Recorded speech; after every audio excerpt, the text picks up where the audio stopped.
Welcome to another edition of the Friday Show, presented by Rowayton, standing in Pennsylvania, Diamond Bee Farm. He's the only son of Into Mischief, standing in Pennsylvania. I'm Ray Paulick, joined today by Natalie Voss, the editor-in-chief of the Paulick Report. And Natalie, welcome. Thanks. Good to be here. So you've been busy as always. And one of the things that you uncovered in the last week were a couple of lawsuits that were filed by trainers against multiple Eclipse Award winning owners, Ken and Sarah Ramsey, alleging that they hadn't paid their training bills for quite some time. The invoices totaled almost $2 million between Mike Maker and Wesley Ward, the two prominent trainers. And this comes on the heels of this Ahmed Zayat case that was filed against him by a lender. And all these trainers, there's a bunch of them, said they were not paid for training bills. So what's going on with these people that can afford to buy racehorses but don't pay their bills? Isn't that the million-dollar question? I think we all sort of wish we knew why it's possible to rack up these bills and not pay them. But, you know, I talked to a couple of trainers about this, and without really naming any names, they said, you know, this happens a lot more often than you would think. The public sort of finds out about it when it goes to court, but it's not uncommon for a trainer who has a sizable stable to end up carrying balances that are 5 figures, 6 figures. 7 figures is a little less common, but not totally unheard of, just because of how quickly, you know, a small stable or medium-sized stable can rack up those bills. Day rate being what it is, the day rate is pretty high for racehorses, and so it compounds very quickly from what they were telling me. What options does a trainer have? He's got the horses in his possession, but I guess he can put a lien on them. He can get rid of the horses and then try to collect. He maybe can, depending on what state he's in, he might be able to go to the racing commission and file a complaint to have the license suspended. But you know, what are some of the options that you've heard that trainers have, and what seems to work, other than suing, maybe? Well, so it depends on the arrangement that they have with the owner. The first thing that I was told is that, you know, sort of the way that this gets to being a giant bill in the first place, in addition to just having a lot of horses and accumulating day rate on a month-by-month basis, is that trainers generally bill day rate at the end of the month for the bills that they have paid out over the preceding month, which is not how most businesses operate. It's then not unusual to give an owner 30 days to pay that bill. So basically by the time the owner is 60 days past due, when you really start getting suspicious, really you've been paying for the care of those horses and for the employees that are taking care of them for 90 days. And by then the owner is probably in a sizable hole, even if he only has, you know, 4 or 5 horses with you. I think in most places day rate is, it varies obviously depending on where in the country you are, but it's around $100 a day. We saw in Wesley Ward's suit, it was $110. So, you know, that's $3,000 a month for, you know, one horse, and it compounds very quickly. So what trainers had told me was that, you know, once you have the horses in the barn, it depends a little bit on the arrangement that you have with the owner as far as what you get paid out of purse money. If the owner's not paying, you sort of don't want to make him too annoyed by, you know, going after him too much on the phone for this bill. So you sort of hope for a little while, well, if they win, then maybe he'll sign his portion of the winning purse over to me to go against the bill. So that's one option. When that sort of doesn't work and you've gone another couple months down the road, then the question is, well, if I move these horses out of here, I don't have the option of them winning the money back. If the trainer has an arrangement with the owner where they don't charge, you know, full day rate in exchange for a higher chunk of the winning purse, they have to hope that they're getting that winning purse paid to them. One of the things we saw in the Wesley Ward case is that he's suing not just for day rate, but in a couple of cases, his portion of the purse. Now, I'd always thought that the horseman's bookkeeper handles that, but what I was told is that's only true if you were taking the standard rate as the trainer. Like trainers often get 10%. So if you want the track to handle getting you paid out of the purse rather than having you go to the owner, then you have to sign a card saying, yeah, I'm doing 10%. I want you to take my 10%. Well, if you've made a deal that you're getting more, in exchange for a break on day rate, then you're collecting that too. You don't have the horseman's bookkeeper to do it for you. So that option kind of goes away depending on what your arrangement is. You know, I'd heard that, well, of course, it's probably different in every state, but I'd heard that the owner has to sign off on that too. Otherwise, the money goes to the owner, and then it's up to the trainer to collect his 10%. But again, it's probably different from one state to another. Yeah, it sounds like it is. And the general sort of feeling that I got from talking to trainers is that, like, yeah, you could call the van to come pick the horses up. For one thing, then you're going to have to pay the van driver, probably yourself. But once those horses leave, you know, now you're not on the guy's radar anymore. Those horses are going to go to somebody else, or they're going to go to a farm where you might, this trainer actually might get charged for whatever the day rate would be at the farm, because you're the one who sent them to the farm. So the farm is going to charge you for that too. And if those horses go to another trainer, you kind of expect the owner is going to get in the hole with that trainer, and you're going to sort of be on the back burner as far as getting your money back. So nobody had a really great solution when I was talking to them. Most of the people I talked to said, yeah, I'm currently dealing with a situation, maybe not quite this big, but very similar. And we just sort of get ourselves in this pit, and it's hard to get out.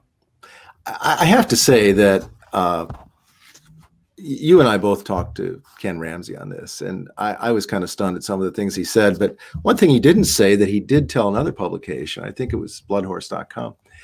He said, if Wesley Ward had told me he was going to sue me, I would have paid him. I just don't know what to say about that. That's just, yeah. Well, and you know, he said that to us regarding the Mike Maker suit. Like, if only Mike had called me, then I would have figured out a way to pay the bill, and he wouldn't have had to do this. And it's like, or you could have paid the bill, and then we wouldn't all be in this situation. Yeah. Somebody reminded me that the rich are different. And you know, Ken said that he's surprised he was sued because his net worth is much more than what he owes Mike Maker. Well, that's a completely irrelevant argument. But I don't know. If you and I don't pay our bills, we get in trouble. If the rich don't pay their bills, I guess they negotiate. That seems to be the common pattern from what I'm told. And, you know, one trainer also said to me, like, the other thing is, like, once they kind of get away with this once, then the expectation becomes, well, you know, I'll pay it when I get to it. And so that gets carried over to subsequent trainers. I would guess maybe, you know, other types of contractors for them too might be dealing with a similar thing, although I don't know that. And, you know, the trainers also told me it has a trickle down effect, because then they themselves get behind paying their feed guy, paying their bedding guy, because they can't cover but so much of this, you know, out of their personal money. So it's a crummy system. Yeah, I mean, you're not paying somebody who's got employees to take care of. Those employees have families to feed. It's completely unfair. But I will say this: the one where, you know, the court documents are very revealing. There's a lot of times where we hear rumors about things, but until you see it in a court document, then you have something that you can kind of call substantial. The one word I haven't heard about either of these two cases, Ahmed Zayat and Zayat Stables, and with the Ramsey stable, is people being surprised. It's kind of the worst kept. It was one of the worst kept secrets, I think, in racing. Yeah, and, you know, one of the trainers I spoke to too said, you generally know when you're taking on somebody that has had a problem paying previous operations. But what this person said to me is, like, but ego becomes involved. You think, oh, I'm a better business guy than the last guy, and I'm sure I can figure out a way. I can figure out a deal that'll make this work. And so that won't happen to me. And then you realize within about 90 days that you were wrong. And now what do you do? There's not a lot of trainers that are going to turn down horses. There are some, but not too many. And I think that's something some trainers need to rethink, you know, instead of taking a high risk on, just say, you know what, maybe this horse would be better going somewhere else. Yeah. And I mean, I'm sure the stall acquisition thing factors in for them too. You know, if you're not filling your stalls, you know, whoever the stall secretary is at the racetrack is going to start looking at you like, well, maybe you don't need all those. And so it's just, everything has a ripple effect. It's all a related system. It's just sort of unfortunate that when something like this happens, it affects as many people as it does. Yeah. Well, thanks for your input on this, on these stories, and we'll continue to follow the Zayat case. And Ken Ramsey said that he's going to pay his bills to both Wesley Ward and Mike Maker, and maybe those cases will be resolved before they actually get into the court itself. So thanks again, Natalie. We're going to hear a word from Glenn Brock about Rowayton, the stallion that's standing in Pennsylvania, Diamond B Farms. And we'll be back with Joe Nevills to talk about a few other things. Thanks again, Natalie. Thank you. We have a new horse, Rowayton, that we're very excited about. He's an Into Mischief out of an Indian Charlie mare. He was second to Game Winner in the Del Mar Futurity, narrowly beaten, and Game Winner, of course, went on to be the champion 2-year-old that year. He was 2/10 off the track record at Belmont, and just a very, very useful. In that race, he came from off the pace. Other races, he showed speed and was on the lead. I love the influence of the Indian Charlie. Into Mischief is the hottest sire in the country, and he's owned by an organization that's going to support him with not only with mares, but supporting the industry by buying a lot of nice horses, and that's OXO Larry Best. All right, well, thanks to Glenn Brock at Diamond B Farms. Thanks to Larry Best, to OXO Equine, for their support of the Friday show. Rowayton standing at Diamond B Farms, the only son of Into Mischief in Pennsylvania.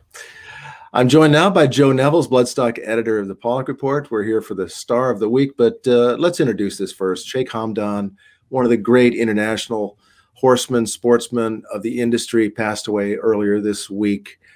You know, we've all got our favorite horses, and let's take a look at one of the horses that carried his Shadwell stable colors to glory.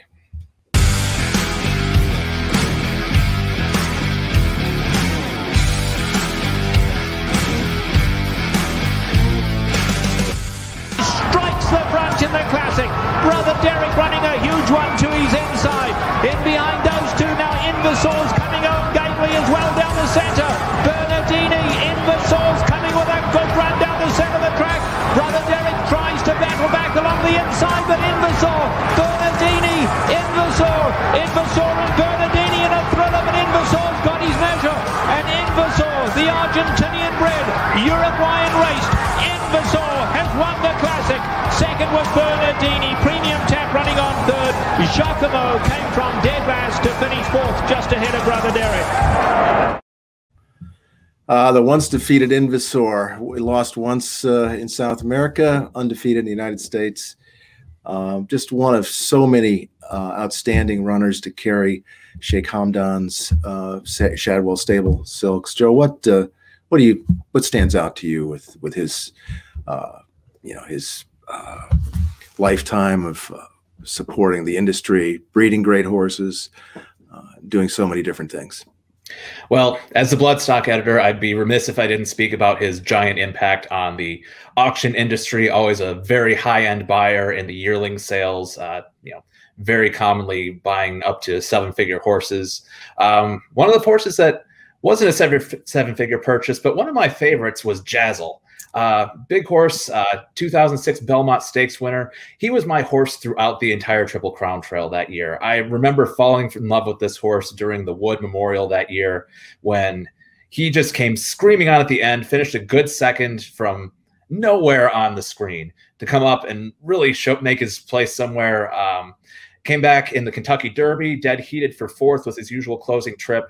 And that closing trip finally got through for him. Fernando Jara rode him up through traffic, gave this wonderful ride, outkicked everyone, ran really strong, won the Belmont Stakes that year. And his foals ran very similarly to him. There was a good horse named Najar that was a Shadwell homebred.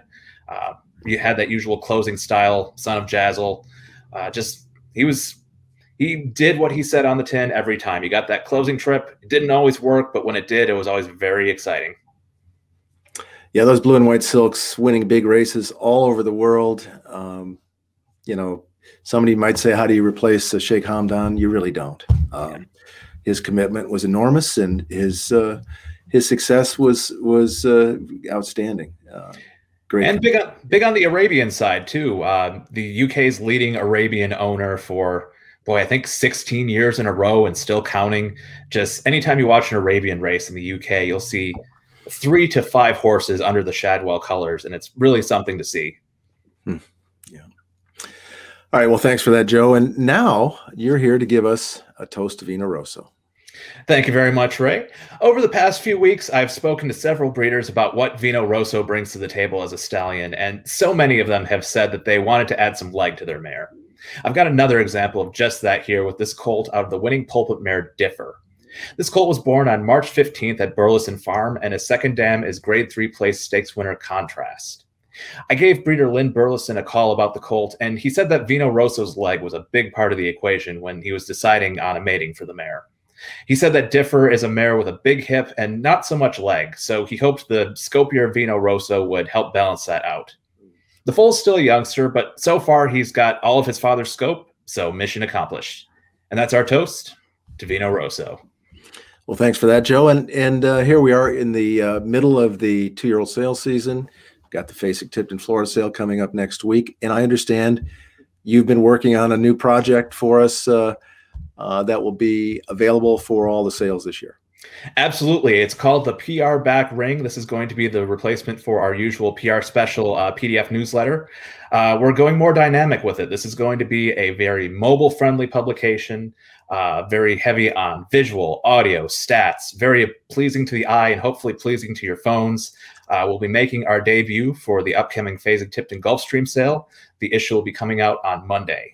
If you want to make sure that you see this, and trust me, you're going to want to, make sure you sign up and subscribe to our mailing list. It's the same one you get for your morning headlines, and be part of the wave. It's coming.